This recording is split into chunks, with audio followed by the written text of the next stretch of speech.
আজ এতদিন পর আমার হলে গিয়ে মুভি দেখার একটু সময় হলো। লাস্ট কয়েক মাস ধরে আমি শুধু প্ল্যানই করতেছি এই মুভি দেখবো সেই মুভি দেখবো, বাট ওইরকম সময় করে আর যাওয়া হচ্ছে না। আর আজকে আমি ফর দ্য ফার্স্ট টাইম এরকম হলে গিয়ে বাংলা মুভি দেখলাম, তাও আবার বরবাদ মুভি। সো বরবাদ মুভি নিয়ে আমার এক্সপিরিয়েন্স, সাথে হচ্ছে গিয়ে আমার বন্ধুর নতুন রয়্যাল এনফিল্ড চালাতে গিয়ে আমার কি একটা অবস্থা হয়েছে, সবকিছু মিলিয়ে থাকছে আমার আজকের এই ব্লগটা।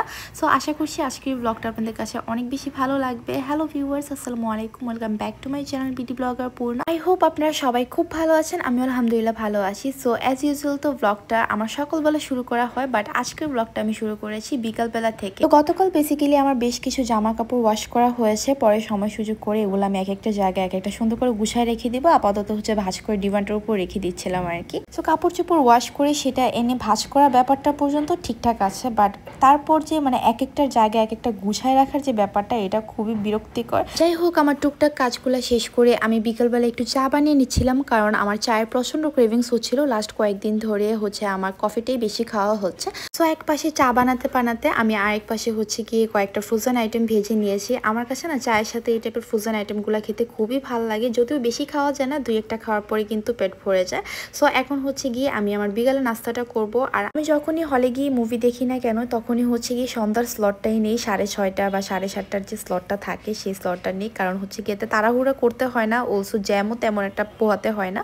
আর ঢাকা শহরে জ্যামের যে অবস্থা, যদি আমি একটু আর্লি নেই সো একটু প্যারা হয়ে যায় আর কি। সো আজকেও আমি অ্যাজ ইউজুয়াল 7:30টার স্লটের টিকিট কেটেছিলাম, অ্যান্ড নাস্তাটা করিয়ে আমি বের হয়ে যাব। আর যেহেতু সময় আছে সো আস্তে ধীরেই যাবো আর কি। আর যাওয়ার আগে রাস্তাতে দেখলাম এত সুন্দর লাগতেছিল কৃষ্ণচূড়াগুলা, মানে কৃষ্ণচূড়া ফুল আমার এত ভাল লাগে নাও ডেজ। আর স্পেশালি চন্দ্রিমা উদ্যানের এই পুরোটা রোড জুড়ে এত সুন্দর কৃষ্ণচূড়া গাছ, মানে একদম সিরিয়াল ওয়াইজ সব গাছ হচ্ছে গিয়ে কৃষ্ণচূড়া ফুল গাছ। সো খুব ভাল লাগে। আর এটা যে রাতের ভিউ বোঝাই যাচ্ছিল না, এত সুন্দর আসছে ভিডিওগুলো। আমি এখানে কৃষ্ণচূড়ার দিকে খুব মুগ্ধভাবে তাকায় থাকতে থাকতে অনেকটাই লেট হয়ে গেছে, আর কিছু ভিডিও নিলাম আপনাদের সাথে শেয়ার করার জন্য। খুব ভালো লাগতেছিল। এই যে দেখেন রাস্তার দুই পাশে হচ্ছে কি কৃষ্ণচূড়া ফুল গাছের একদম অভাব নাই। যেহেতু বাসা থেকে একটু আর্লি বের হয়ে গেছিলাম, মোটামুটি 6টার দিকে আমি বের হয়ে গেছিলাম, আর আমার মুভি ছিল হচ্ছে 7:30টার দিকে। সো ওখানে পৌঁছাতেও তো টাইম লাগবে, সো ওই টাইমটা হাতে রেখে বাকি টাইমটা হচ্ছে গিয়ে আমি একটু ঘোরাঘুরি করেছি। গত কোনো একটা ব্লগে আমি শেয়ার করেছিলাম যে আমার বেস্ট ফ্রেন্ড হচ্ছে রয়্যাল এনফিল্ড নিয়েছে, তার ড্রিম বাইক। সো আমি হচ্ছে গিয়ে আজকে তার ড্রিম বাইকটা চালানো একটু ট্রাই করব, বাট ট্রাস্ট মি ভাই, এটা এত বেশি ভারী, এটা চালাবো কি, এটাকে আমি সোজাই করতে পারতেছিলাম না, এরকম একটা ব্যাপার। সো খুব বেশি প্রো চালানো না হইলে বা প্রো বাইকার না হলে মানে এটা চালানো খুব বেশি প্যারা। আর ঢাকা শহরে তো এই টাইপের বাইক চালানো অ্যাকচুয়ালি অনেক বেশি প্যারা, যেহেতু অনেক জ্যামজট থাকে। বাট লং ড্রাইভের জন্য কিন্তু এই টাইপের বাইক খুবই বেশি আরাম অ্যান্ড কমফোর্টেবল অ্যান্ড সব দিক দিয়েই পারফেক্ট। বাট হ্যাঁ, ঢাকার মধ্যে একটু প্যারা হয়ে যায় আর। যাই হোক, বলতে না বলতে চলে আসলাম স্টার সিনেপ্লেক্সে, অ্যান্ড আমার কাছে হচ্ছে গিয়ে মুভি দেখার জন্য বসুন্ধরা ইজ গুড। আমি এর আগে যত মুভি দেখছি বেশ কয়েকটা হচ্ছে আমার যমুনা ফিউচার পার্কের সিনেপ্লেক্সেও দেখা হয়েছে, বাট আমার কাছে মনে হয়েছে বসুন্ধরার সিনেপ্লেক্সগুলো একটু বেটার। আর জীবনের প্রথমবার আমি এরকম বাংলা মুভি দেখার জন্য একদম টিকিট কেটে খুব এক্সাইটমেন্ট নিয়ে আমি হচ্ছে গিয়ে হলের মধ্যে প্রবেশ করলাম। আর মুভিটা হচ্ছে বরবাদ মুভি। যাওয়ার আগে অবভিয়াসলি যে ট্রেন্ডিং এ এখন যে 3টা মুভি আছে, সো ওই 3টা মুভির রিভিউ দেখতেছিলাম, এন্ড সবাই হচ্ছে আমাকে বুট করতেছিল যে বরবাদ দেখার জন্য। আমার বেশ কয়েকটা ফ্রেন্ডস অলরেডি দেখে ফেলছে, 3টাই দেখে ফেলছে, সো তাদের থেকে আমি ওপিনিয়ন নিচ্ছিলাম।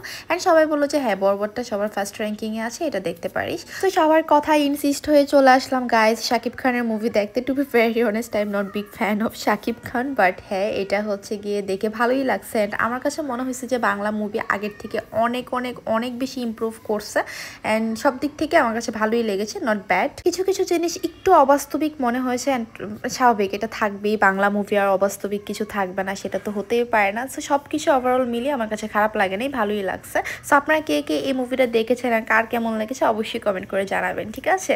সো এই তো মুভি টুভি দেখা শেষ করার পর এখন বের হয়ে গেলাম। আর এই যে বসুন্ধরা একদম শান্ত শিষ্ট ল্যাজ বিশিষ্ট ছিল, কারণ হচ্ছে কি ওই দিন মঙ্গলবার ছিল, যেহেতু সাপ্তাহিক ছুটির দিন, সামনেতেও রাশ অনেক কম ছিল। আজকে সামনে যাদেরকে দেখতে পাচ্ছেন সবাই হচ্ছে কি মুভি দেখার জন্য আসছিল, যেহেতু সবকিছুই বন্ধ ভিতরে। তারপর আমার একটু ডেজার্ট খাওয়ার ক্রেভিংস হচ্ছিল, পরে মোহাম্মদপুরের দিকে চলে আসলাম। আর এই তো চলে আসছি দ্য কেক স্মিথে। আমার ডেজার্ট খেতে মন চাইলে মোহাম্মদপুরের মধ্যে আমি এখানেই বসি, কারণ এখানকার কেক বা পেস্ট্রি বলেন না কেন, একটু দাম বেশি হলেও আমার কাছে খুব বেশি মজা লাগে। অ্যান্ড মাঝে মধ্যে মানে কিছু কিছু জিনিস খাওয়ার জন্য এত ক্রেভিংস ওঠে, মানে নিজের কাছে নিজে প্রতিজ্ঞা করি যে এটাই আমার লাস্ট টাইম, বাট অ্যাকচুয়ালি এটা আমার লাস্ট টাইম থাকে না। সো ওই আর কি। বাট হ্যাঁ, খাওয়ার পর আমার প্রচুর প্রচন্ড রকম গিল্টি হয় যায়, হায় কেন খাইলাম, কেন এই অস্বাস্থ্যকর জিনিসটা খাইলাম। আর কেক খেলে যেহেতু মোটা হয়, সো আমার কাছে একটু প্যারা লাগে জিনিসটা, পরে খুব বেশি গিল্টি ফিল হয় আর কি। এই জিনিসটা আর কারোর সাথে হয় কিনা জানাবেন আমাকে, ঠিক আছে? যদিও আমার জিম ট্রেনার আমাকে কোনো খাবারের লিমিট দেয় নাই যে এটা খেতে পারবো না ওইটা খেতে পারবো না, আমি নিজে থেকে যতটুকু যা কন্ট্রোল করা করি আর অ্যাকচুয়ালি আমার ট্রেনার চায় আমার ওয়েটটা আর একটু বাড়ুক, অ্যান্ড সে সবসময় বলে যেহেতু আমার হাইটটা একটু বেশি, সো ওয়েটটা আর একটু বাড়লে ভালো লাগবে, পারফেক্ট লাগবে। বাট আমার কাছে ভালো লাগে না, যাদের হাইট বেশি তাদের যদি ওয়েটও বেশি থাকে আমার কাছে একটু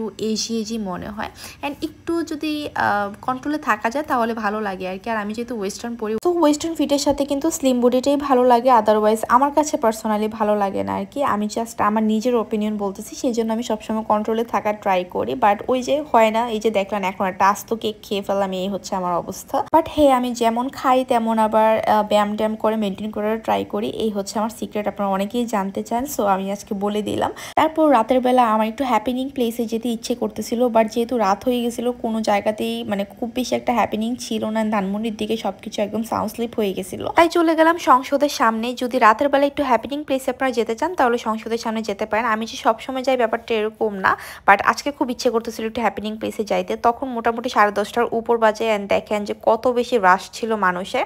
সো ওখান থেকে আমি একটা স্পাইরাল পটেটো নিলাম, খুব ভালো লাগছে। তারপর চাটা খেলাম, এর ওদিক থেকে বের হয়ে গেলাম। আর বাসা যাওয়ার পথে দেখলাম যে এরকম রাস্তার মধ্যে নদীর বড় বড় মাছ বিক্রি করতেছে, অ্যান্ড একটা কালী বোয়াল দেখে আমার এত কিনতে ইচ্ছে করতেছিল। আমি কিন্তু বোয়াল মাছ খাই না, বাট আমার বাবার খুব বেশি পছন্দ বোয়াল মাছ। আর মাছগুলো না একদম টাটকা ছিল, যদি কিনে বাসায় পাঠাই দেওয়ার ব্যবস্থা থাকতো তাহলে আমি অবভিয়াসলি কিনে বাসায় পাঠিয়ে দিতাম। বাট আমার নিজের বাসার জন্য এত বড় মাছ কেনার কোনো দরকারই নাই, আমি একটা মাছ কিনলে আমার একদম জীবন পার হয়ে যায়, এরকম একটা অবস্থা। তারপর বাসায় চলে আসলাম, অ্যান্ড এটা অনেক রাতে, মানে তখন যেহেতু ক্ষুধা লাগতেছিল না, বাইরে থেকে খেয়ে আসছি, সো অনেক রাতে হচ্ছে গিয়ে আমি এখন আমার ডিনার করতে বসছি একদম হাঁড়ি পাতলি সবকিছু নিয়ে। আর রান্না বান্নাগুলো আমার গতকালকে করা ছিল, বললাম না আমি একদিন রান্না করি তারপর বেশ কয়েকদিন ধরে খুব চিল করে খাই। সো এখানে বেশ কিছু রান্না বান্না আমার করা ছিল, সো ওইগুলো দিয়ে আমি মজা করে আমার ডিনারটা কমপ্লিট করলাম।